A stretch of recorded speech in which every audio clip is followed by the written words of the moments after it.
Iisa lang ang katalik, ang kwento ng pinakatapat na ibon. Ang Western Gull ang pinakadominanteng ibon sa islang ito.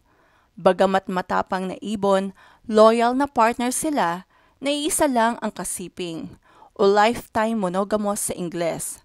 Ibig sabihin, iisa lang ang kanilang partner sa buong buhay nila at bumabalik sa parehong pugad taon-taon. Kaya't kapag nakahanap na sila ng kapareha o asawa, sila na ang magkasama taon-taon. Tuwing mating season o kapag nagtatalik, parehas bumabalik ang babae at lalaki sa parehong lugar ng pugad kasama ang parehong partner. Hindi lang yan, pareho rin silang nag-aalaga sa anak. Ibig sabihin, salitan ang lalaki at babae na naglilimlim ng itlog at nagpapakain sa mga sisiw.